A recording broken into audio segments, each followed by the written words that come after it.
Isang pinagpalang araw sa inyong lahat. Tayo po'y magninilay sa salita ng Diyos, ang pinagmumulan ng awa ng ating buhay ang salitawa. We are now on our 6th day within the octave of Christmas. Merry Christmas po sa inyong lahat. Ang ating ebanghelyo ngayon ay continuation ng ebanghelyo kahapon kung saan narinig natin si Simeon, isang propeta na naghihintay sa pagdating ng Misaya. At ngayon, pagkatapos ni Simeon, isang babae naman ang ating napakinggan sa ating ebanghelyo ngayon, isang prophetess na pangalan ay Ana, na naghihintay din sa templo na kanyang masulyapan makita ang promised Messiah. At dito po ayon sa ating ebanghelyo, she is a prophetess and her name is Anna, the daughter of Phanuel of the tribe of Asher. And she was advanced in years, having lived 7 years with her husband after marriage and then as a widow until she was 84. Di, nakita natin sa ating ebanghelyo ngayon na siya ay widow after 7 years of marriage and in a very highly patriarchal society like the Jews.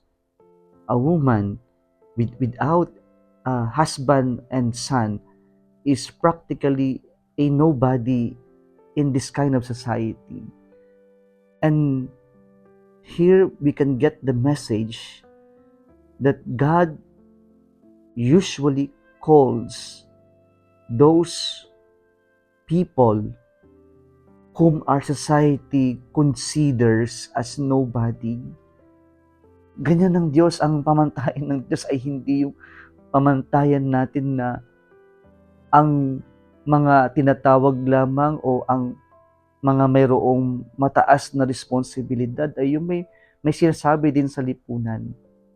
Pero kadalasan, pinipili ng Diyos yung mga tila walang silbi sa mata ng lipunan upang sila yung magkaroon ng silbi sa kanilang paninilbihan sa Diyos.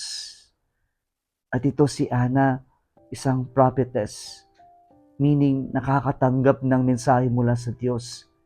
At siya ang nagiging mouthpiece ng mensahe ng Diyos.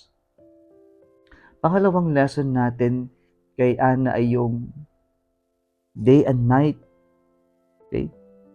Nandun siya sa templo, nag-aayuno at nagdarasal. Ito yung ginawa ni Ana sa templo. Ginugol niya yung panahon niya sa pag-aayuno at pagdarasal habang hinihintay niya ang Misaya. And finally, when the Lord was presented in the temple, she was able to recognize the Messiah, the Lord. And so, our second lesson from the life of this prophetess is the truth that only those people who spend time in prayer with the Lord can recognize God in their lives. Kaya kung gusto nating makita ang Diyos sa buhay natin, kailangan natin magbabad ng oras sa Kanya. Sapagkat hindi natin makikilala ang Diyos na kapiling natin, kasama natin kung wala tayong panahon sa Kanya. It's really difficult to recognize the Lord in our lives if we are not familiar of the promptings of God in our lives. If we are not familiar with the Lord, if we do not know the Lord, if we do not have a relationship with the Lord. And so, kailangan natin magbabad ng panahon sa Diyos upang sa ganun makita natin ng Diyos is truly Emmanuel, is with us dahil nagpapabad tayo ng oras sa Kanya. Kung nagustuhan mo ang video na ito, huwag kalimutang mag-like, i-share at mag-subscribe sa Salitawa Facebook page and YouTube channel. Muli isang pinagpalang araw sa inyong lahat.